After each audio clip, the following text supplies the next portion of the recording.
Morning guys, I'm back in the shop. Going to work on this DRZ a little bit this morning. Flip you around here, show you a few parts we've cleaned up, some stuff we're going to do today. So I got this swing arm cleaned up in the shop. And basically all we're going to do is grease up all these needle bearings and stuff in here, and probably check the pressure on the shock. Looked up there, the pressure on that's like 128 psi. Need to make sure that I even got a air gauge that goes that high. Not sure what I got, have to look at it. Make sure the nitrogen charge is still good. Shock, everything looks good. Basically the reason that I took this thing off to start with was the chain buffer that goes around the front of the swing arm. It was all gummed up and junky, so I got a new one there. There's the pieces of the old one come off there. So yeah, anyway, gonna clean it up and start putting her back together. And I did order a new chain and sprocket. The chain, if you guys can see that or not, the O-rings are just old and broke, and that one right there's broke, so that chain ain't gonna last very long, and it'll start eating up the sprocket and break and take out something that'll be even more expensive. So probably just time to go ahead and put a chain and stuff on it. And before I started videoing, I went ahead and cleaned up this brake system here, drained the fluid out of it, and took this apart and cleaned up the seals and everything in it. It should be good to go. And when we start putting it all back together. So a couple other things here. I do have a manual for this. Back in the day, when you bought a motorcycle, you got a service manual with it.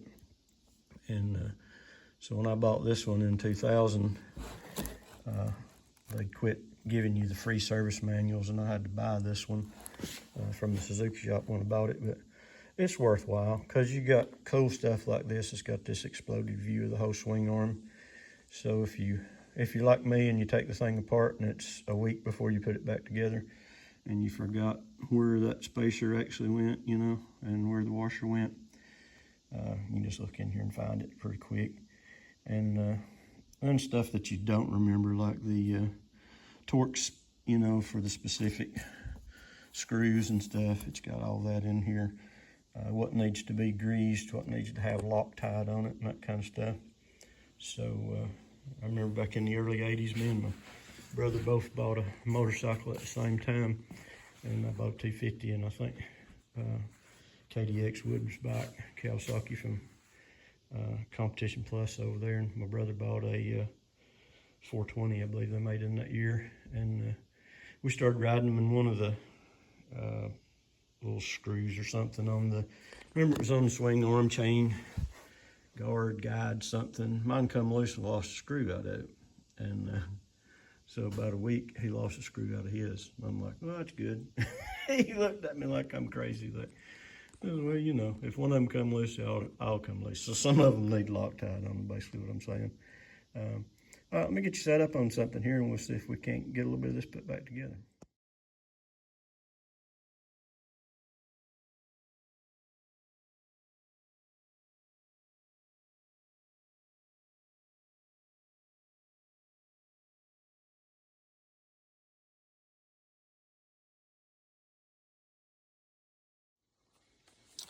I'll give you a close-up shot of what we're working on here. These needle bearings. Just got to clean all the old grease out of them and make sure there ain't no dirt in there. All of them have been really good. And then repack them. If I can get the light on that where you can see it. Just repack them with some good grease, and then these all these shafts and stuff will go back together. Got these cleaned up here, and there wasn't but one of them that looked like it was kind of a little dry. The rest of them really wasn't that bad, and didn't have anything to gauge that pressure on that. The highest thing I've got is 50 pounds. Probably have to put the nitrogen gauge on it. My boy's got a set of that stuff, does HVAC work, so I can always check that out. But I think everything's good on that shock. So I may just try to slap all this stuff back together and bring you in to show you what update when we get a little more done. See you in a bit. All right, guys, we're in the house, and let's do a little closeout here for this video right now for this part of the DRZ. Had to pull off of it, got some other stuff going on in the shop, got some more stuff already videoed, gonna be a while before I post those. I've got one more video I'm gonna try to post tomorrow, and then we'll get back on another project that just came in that I'll let you know in the next video what it is. And then we'll pick back up on the transmission. I've got enough for one video on it already, and then we're gonna pick up with the second one to finish that out. So thanks for watching. Like, subscribe, share. See ya.